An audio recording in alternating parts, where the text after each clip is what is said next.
Okay, so since the last episode, we've done a bunch to the engine. I've got the cylinder head back on, the rockers and valve stems, and the, I don't know if this would be technically just called the valve stem cover. I think that's what that would be technically called. The gasket's on that. The gasket is on the head. That's on correctly. I had bolted up the fuel pump, which is where we ran into our first issue. I had the gasket all cleaned off of that, and this is where we're going to have to disassemble some stuff. The water pump, as you can see, is really far out, and this is like right where the radiator needs to go. So it'd be up against touching the radiator, and that's with the housing already on it. So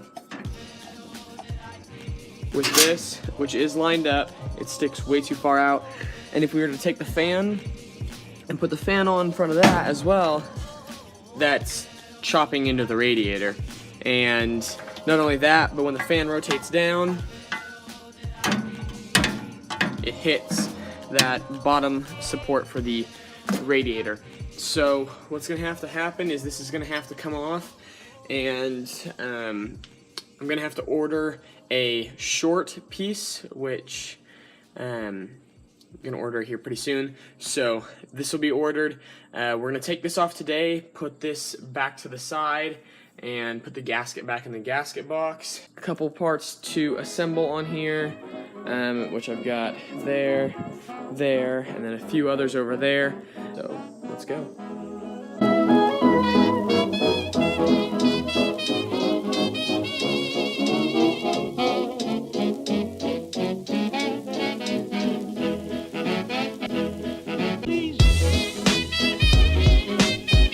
Alrighty, so now that that is taken off, I've got it down here with all the rest of the pieces and mounting hardware for it. That is from the original water pump, which is actually way over there. The gasket is here, along with all the other gaskets. So I think we're gonna get started with bolting this on, and then eventually that starter. I've got to find the bolts for that though. They weren't on it, and there's one stud already in right there, but the bolt for the bottom, I have no idea where it is, so I will have to find that, and then figure out where in the world on this engine the generator goes, so I can eventually get that mounted, because it is over there, along with figuring out where I gotta put the battery box, because that'll eventually have to go in as well. So let's go.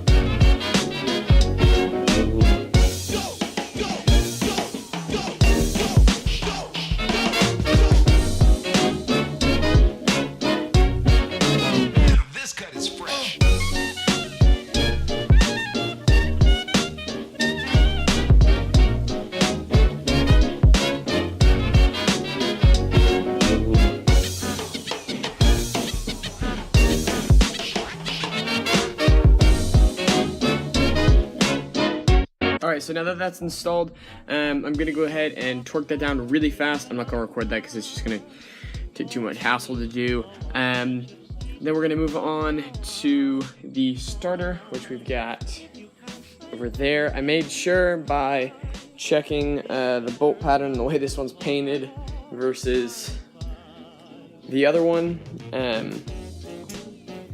So that is definitely the one I've got to use. And once we're done with that, we can figure out what else we can bolt on today. I've got a list of the torque specifications that I need, so let's do this.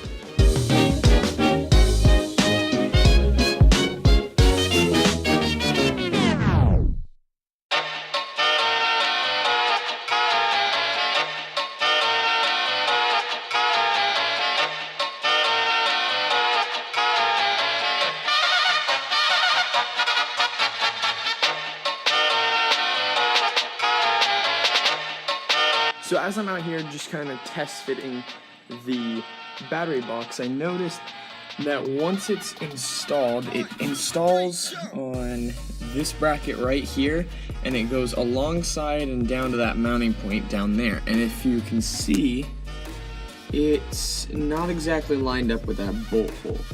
Now the reason for it not being lined up with that bolt hole is because since this is a different engine than the stock one, it is hitting the starter right here, or the part of the starter right there.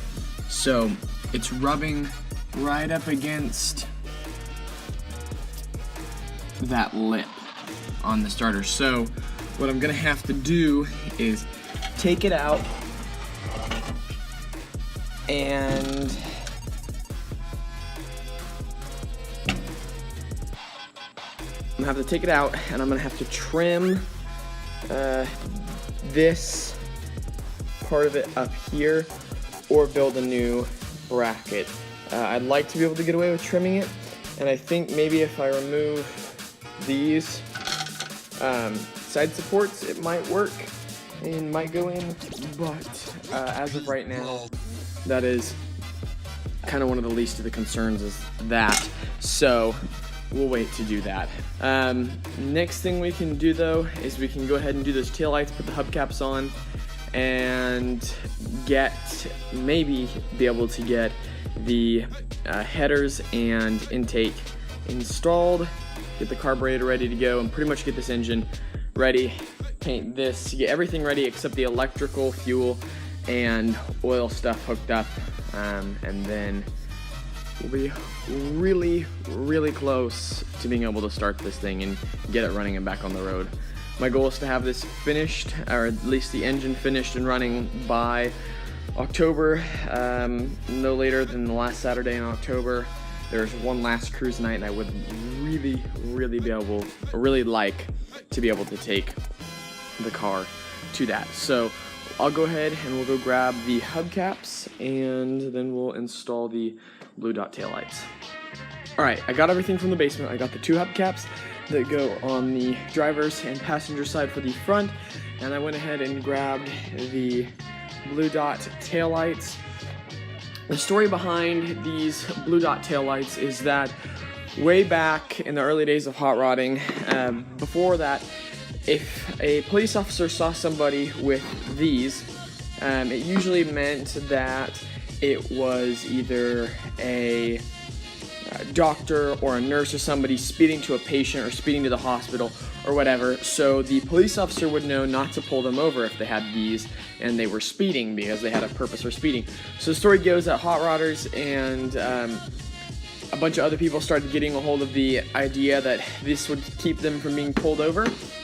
So eventually these were outlawed. After they became a pretty popular mod, they were outlawed and you were not allowed to use them.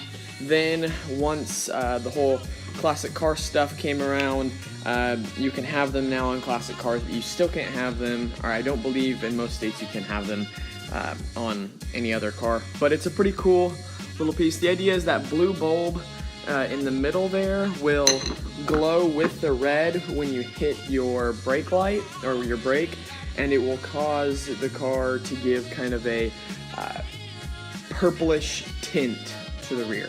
So we'll get these installed first, the hubcaps first, which will take like 10 seconds per side, maybe. And once we've got them installed, we will move on to the rear and do the blue dot taillights.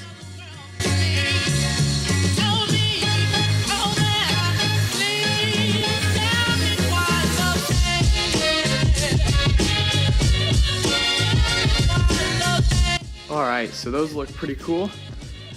These are definitely glass compared to the old ones that were on there.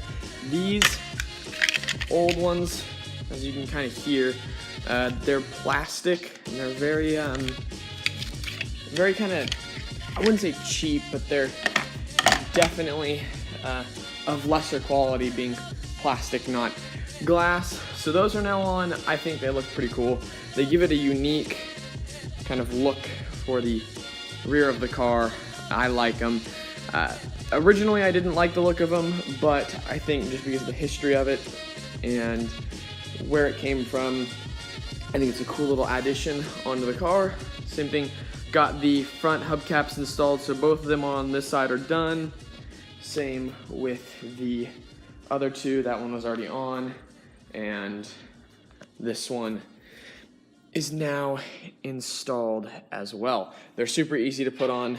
All you have to do, put it up to it, give it a good whap with your hand, and it'll just pop right onto place. So the next and last thing we have to do today is I've got to get the surface rust, or the flash rust that is on the inside of there, cleaned up, and then we're gonna paint that. I'm probably just gonna use the leftover paint that I have from the cylinder head. And then we're not gonna have that bolted on today because that is one of those things that will have to be, that'll be like one of the last, valve cover will be one of the last things to go on the engine because I've got to oil all the rockers and valves and everything like that, and then do a bunch of other stuff. So that'll be probably the very, very, very last thing that will go on this engine. Yeah, let's do it.